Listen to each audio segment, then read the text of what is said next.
Buenas tardes, mi nombre es Javier Ferrari, voy a hacer una presentación sobre fertilizantes orgánicos para las jornadas de residuos agropecuarios, muy agradecido por su participación.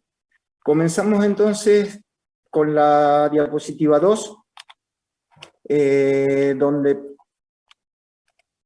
donde podemos observar qué son los fertilizantes tradicionales que utilizamos en la agricultura convencional. El fosfato diamónico, el superfosfato triple, estos elementos normalmente utilizados en cultivos extensivos. En la diapositiva 3 podemos ver ya fertilizantes orgánicos peletizados a base de distintos abonos. La pregunta que nos hacemos es si podemos incorporar a la agricultura convencional este tipo de materiales. En la diapositiva 4 comentamos básicamente lo que es el compostaje. Es una práctica para crear materiales orgánicos, es un proceso biológico en el cual los microorganismos convierten materiales orgánicos, tales como estiércoles, en material estable que liberan nutrientes lentamente. Hablamos de compostaje porque es la forma de hacer un material que era con carga bacteriana, con pHs extremos, en un material estable, libre de patógenos, libre de olores. En el cuadro 5 tenemos una serie de condiciones.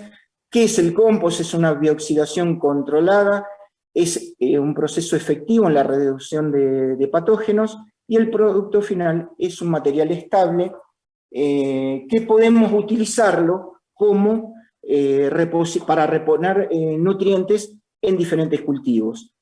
En el cuadro 6, en la diapositiva 6, decimos qué materiales pueden ser compostados. Los estiércoles de distintos orígenes, se puede mezclar con acerrín, con viruta.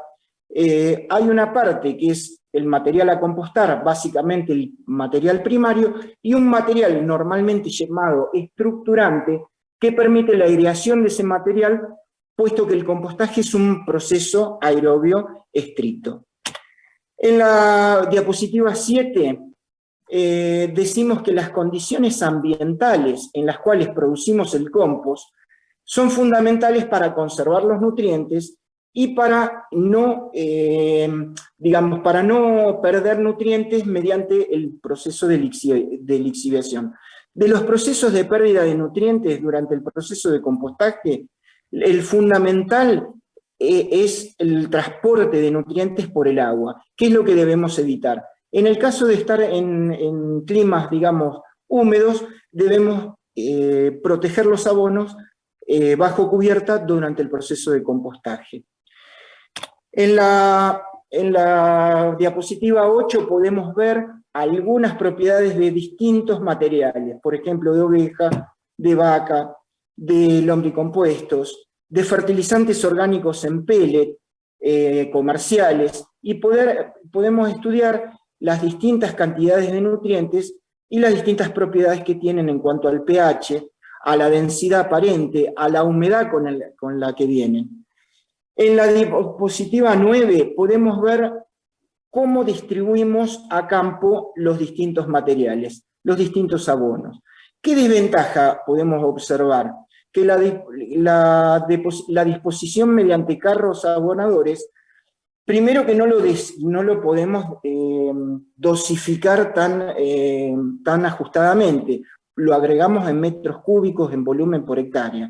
Para saber la cantidad que estamos agregando de nutriente, tenemos que utilizar la densidad aparente y la concentración de nutriente en esos abonos. Sin embargo, es más difícil que poder hacerlo en forma peletizada, donde ya el compost tiene un bajo contenido de humedad y podemos empezar a dosificarlo en peso de una manera mucho más fácil. En la diapositiva 10 podemos ver una máquina tradicional para aplicar fertilizantes al boleo, pero también pueden aplicar compost peletizados. En la diapositiva 11 podemos ver carros abonadores con tornillos sin fin verticales que también aplican al boleo. Estos carros los evaluamos ya hace muchos años atrás En parcelas, en la diapositiva 12, podemos ver parcelas de supresión de abonado en cultivos intensivos como frambuesa, donde tratamos de estudiar si las cantidades aplicadas exceden o no son suficientes para los requerimientos del cultivo.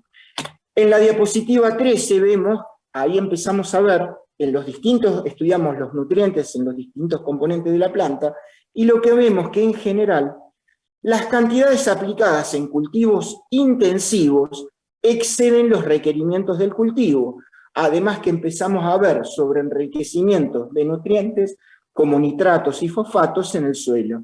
Entonces, la propuesta que nosotros hacemos, como podemos ver en la figura 14, es empezar a aplicar o intentar evaluar fertilizantes orgánicos en la agricultura tradicional.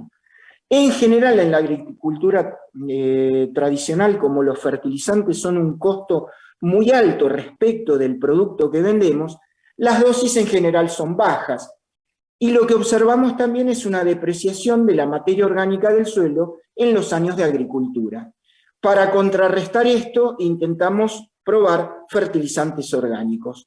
En la figura 15 podemos ver la tradicional forma de peletizar por placa y rodillo, donde ya la humedad para entrar a la peletización es mucho más baja que en los compost, que generalmente están en un 40, un 50% de humedad, y tenemos algunos requisitos. Por ejemplo, tiene que haber presencia de lignina, que es el material ligante de los pellets.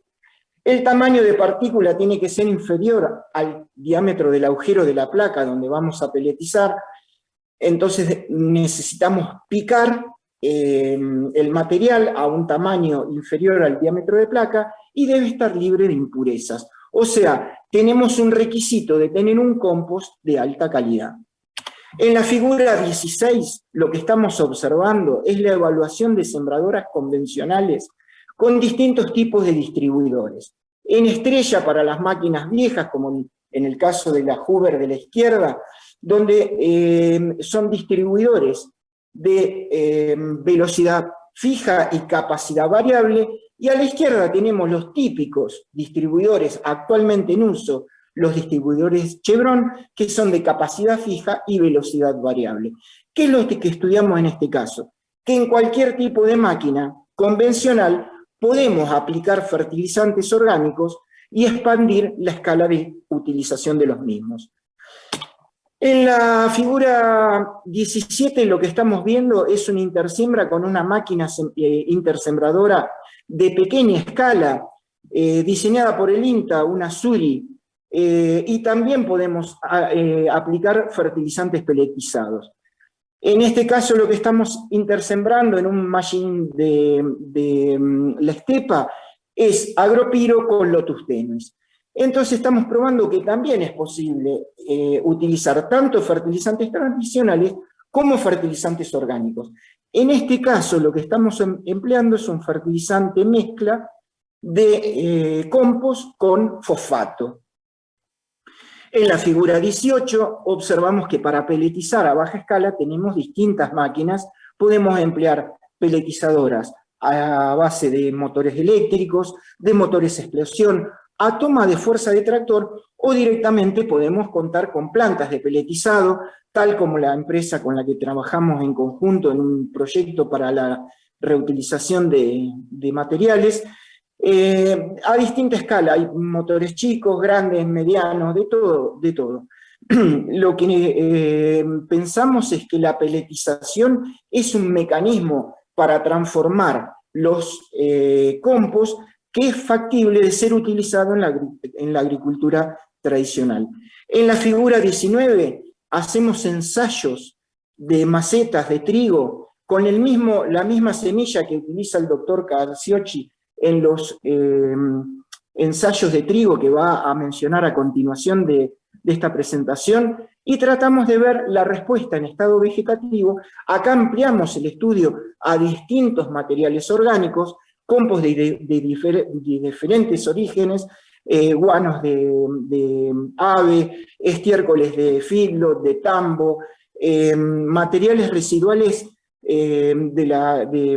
restos de comida compostados y peletizados, materiales mezcla de compost con nitrógeno, de compost con fosfato.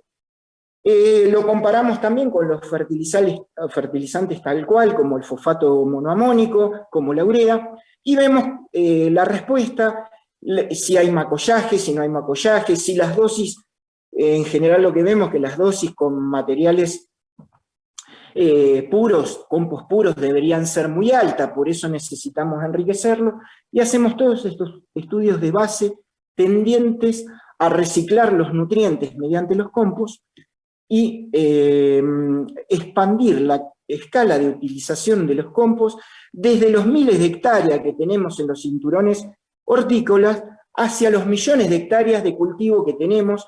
Por ejemplo, sembramos casi 20 millones de hectáreas de soja, 5 millones de hectáreas de trigo, y tenemos una cantidad enorme, una posibilidad enorme de reciclar los nutrientes. Creemos que la peletización es una de las alternativas para lograr este objetivo. Por eso decimos que el objetivo fundamental es devolver al suelo una parte de lo que del suelo nos llevamos. Muchas gracias. Muy buenas tardes. En primer lugar, quiero agradecer a los organizadores de la 5ª Jornada Provincial de Gestión de Residuos Pecuarios por invitarme a participar de esta jornada. Mi nombre es Walter Calciocchi y el título de mi presentación es Desarrollo y Evaluación de Fertilizantes Peletizados Organominerales.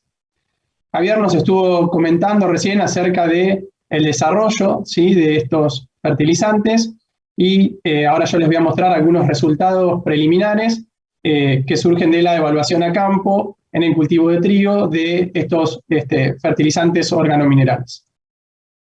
A modo de una breve introducción, quería recordar que el nitrógeno y el fósforo son los nutrientes que en mayor medida limitan el rendimiento de los cultivos extensivos en la región pampeana argentina, y que hay una necesidad de aprovechar los subproductos de la producción pecuaria, ¿sí?, agropecuaria. Aquello que algunos llaman residuos, la idea es darle un valor agregado y que pasen a ser un subproducto. Una forma de poder utilizar estos subproductos es a través del compostaje, como bien nos estuvo comentando Javier recién. Y la idea es promover esta economía circular de los nutrientes. Es decir, aquellos nutrientes que se extraen a partir de la cosecha de los granos, esos granos son utilizados como alimento de los animales, y una gran parte de esos nutrientes son eliminados a partir de heces y orina. Entonces, la idea es poder utilizar los nutrientes contenidos en esos efluentes para la producción nuevamente de granos, y de esta forma cerrar el círculo de los nutrientes. Como bien comentó Javier, el tema del compost tiene algunas desventajas, ¿sí? Tiene un alto contenido de humedad, como bien mostró en su tabla. Esto hace que a veces sea un poco ineficiente en el transporte del compost de un lugar a otro, y la dificultad que comentó también acerca de la aplicación. En cambio, cuando peletizamos, bien mencionó Javier, se tienen algunas ventajas, ¿sí? Se disminuye mucho el contenido de humedad. Él mencionó muy bien que se puede aplicar con distintos tipos de fertilizadoras, con las cuales se utiliza cualquier fertilizante de tipo granulado, ¿sí? Pero, como también mostró, la concentración de nutrientes, principalmente de nitrógeno y fósforo, en el compost y por ende en los pellets que están hechos 100% a base de compost, es muy baja, y surgió entonces la necesidad de enriquecer estos pellets orgánicos con una fuente inorgánica. Así se desarrollaron entonces estos pellets organominerales, que son los que comentó Javier, y el objetivo que tuvimos en estos trabajos fue evaluar el uso de estos fertilizantes organominerales peletizados como fuente de nitrógeno y fósforo en el cultivo de trigo, y comparar cómo se comportaban respecto a fuentes de nitrógeno y fósforo inorgánicas. Entonces, ¿cómo fueron los ensayos que realizamos? Bueno, fueron 2 ensayos, uno se realizó en la campaña pasada y otro está actualmente en marcha, aquí en la localidad de Balcarce, en el sudeste de la provincia de Buenos Aires. Empleamos un diseño en bloques completo, aleatorizados, con 4 repeticiones, y evaluamos 5 tratamientos. El primer tratamiento es un testigo que no tiene nitrógeno ni tiene fósforo. El segundo tratamiento son 30 kilos de fósforo con una fuente inorgánica y 150 kilos de nitrógeno con una fuente inorgánica también. Podemos ver en estas columnas tenemos la dosis de nutriente y en estas últimas 2 columnas la dosis de fertilizante, ¿sí? El tercer tratamiento son 13 kilos de fósforo, pero la fuente es órgano mineral, y 150 kilos de nitrógeno inorgánico.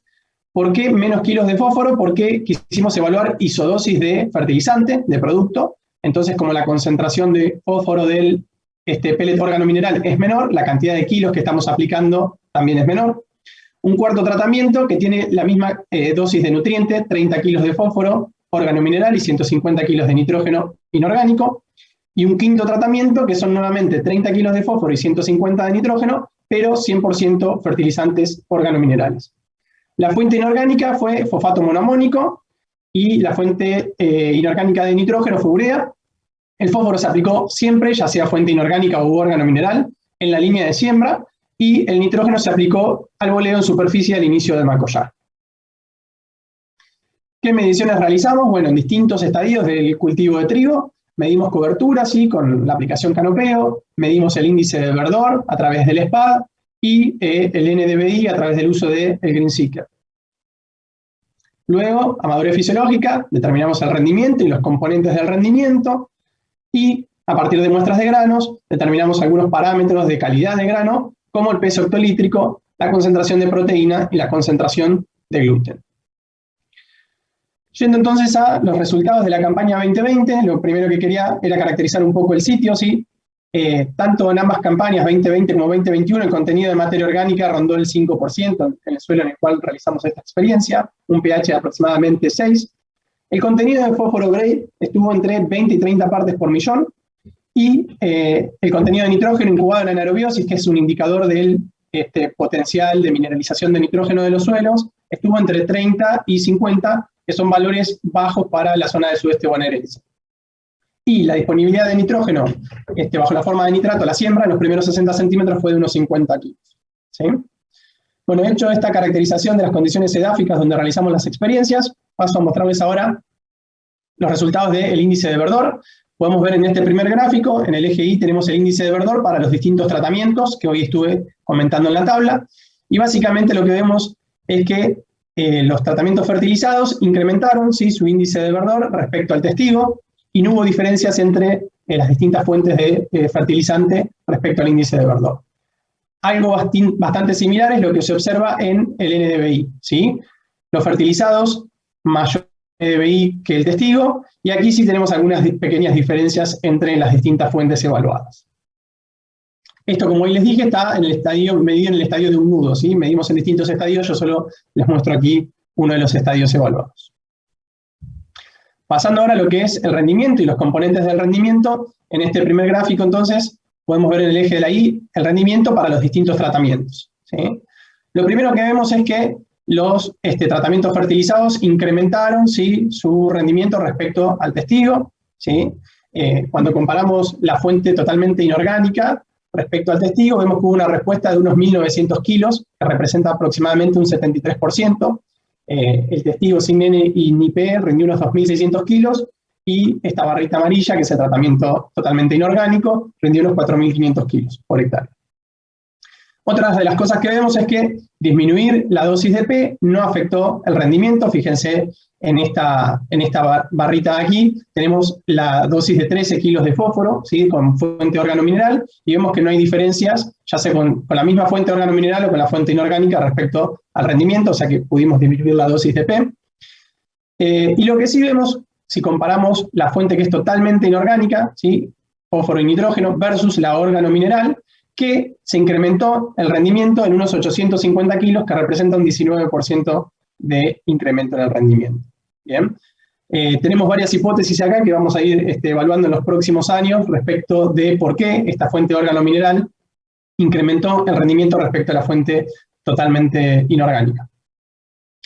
Yendo a lo que son los componentes del rendimiento, vemos que el número de granos por unidad de superficie se comportó muy similar a lo que fue el rendimiento, es decir, que las variaciones en rendimiento debido a los distintos tratamientos estuvieron explicadas por variaciones en el número de granos por unidad de superficie. Y lo que hace a el peso de 1.000 granos, ¿sí?, vemos que no hubo diferencias entre tratamientos respecto al peso de 1.000 granos, que fue de unos 30 gramos aproximadamente cada 1.000 granos para todos los tratamientos. Ahora lo que hicimos fue ver esas mediciones que realizamos de índice de verdor y de NDVI, si servían para diagnosticar el estado nutricional de los cultivos. Entonces vemos en el gráfico de la izquierda el uso del índice de verdor medido con el SPAD y su relación con el rendimiento, y en el gráfico de la derecha el uso del NDVI medido con el Green Seeker y su relación con el rendimiento. Como vemos, hay un buen ajuste entre estas variables, lo cual nos indica que tanto el índice de verdor como el NDVI permitieron diagnosticar el estado nutricional del cultivo. Esto ya ha sido evaluado para diversos nutrientes y diversos cultivos, y bueno, nosotros lo corroboramos un poco con estas fuentes de fertilizante y para el cultivo de trigo. Yendo a lo que es la calidad de los granos, muestro en este primer gráfico el peso hectolítrico, que es una de las variables que nosotros cuantificamos, y como pueden ver, tenemos un leve incremento, que en algunos casos fue significativo, en otros no, respecto a lo que son las fuentes fertilizadas y el testigo, ¿sí? Es decir, la fertilización con nitrógeno y fósforo incrementó o tendió a incrementar el peso hectolítrico del cultivo de trigo. Yendo a lo que es proteína, vemos lo mismo, que los tratamientos fertilizados incrementaron el contenido de proteína respecto al testigo, pero no hubo diferencias entre las fuentes. Este incremento en el porcentaje de proteína fue de un 25%, ¿sí? Pasando de 9,9 a 12,4% de proteína. Y algo similar se vio para la concentración de gluten, donde los tratamientos fertilizados tuvieron una mayor concentración o generaron una mayor concentración de gluten en trigo respecto al testigo y no hubo diferencias entre las fuentes. Entonces, como conclusión, vemos que las fuentes de nitrógeno y fósforo no afectaron la calidad de los granos. Yendo a lo que es los resultados de esta campaña, son resultados obviamente preliminares, el cultivo está en pie, en este momento está empezando a espigar, pero por lo pronto tenemos resultados de algunas mediciones que hicimos durante el ciclo del cultivo. Les voy a mostrar lo que es cobertura en este primer gráfico, ¿sí? Determinado también en el estadio de un nudo, y nuevamente, similar a lo que veníamos viendo en la campaña pasada, no hay diferencias entre los tratamientos de fertilización, pero sí estos tuvieron una mayor cobertura respecto del tratamiento testigo, ¿sí? Que su cobertura fue del 60%, mientras que en los tratamientos fertilizados estuvo muy cerca del 95%. En lo que hace al índice de verdor, resultados similares, sin diferencias entre fuentes, pero sí estos respecto a el testigo, y lo mismo estuvimos viendo con el Green Seeker, es decir, con el NDVI. ¿Bien? Así que por lo pronto vemos que no tenemos diferencias entre fuentes, sí entre los tratamientos fertilizados respecto al testigo, y tenemos que ver cómo continúa el ciclo de este cultivo y ver los datos de rendimiento, componentes de rendimiento y calidad de los granos. A modo de conclusión, entonces, podemos decir que los pellets organominerales demostraron ser una tecnología promisoria para cubrir el requerimiento de nitrógeno y fósforo del cultivo de trigo. Vimos que incrementaron el rendimiento respecto a las fuentes inorgánicas y que no afectaron negativamente la calidad, ¿sí? Y a su vez, el uso de estos pellets, como tienen este componente orgánico, promueve lo que es la economía circular de los nutrientes y realizan un aporte de carbono al suelo, lo cual es algo positivo y favorable para los balances de carbono en nuestros sistemas productivos, y a su vez sabemos que incrementar los niveles de carbono en el suelo mejora la salud del suelo. Así que bueno, les agradezco por la atención. Agradezco también a los ingenieros Luciano Orden, Javier Ferrari, Nicolás Dagna y Emanuel Montovi, que fue un tesista de grado que nos acompañó durante estas experiencias.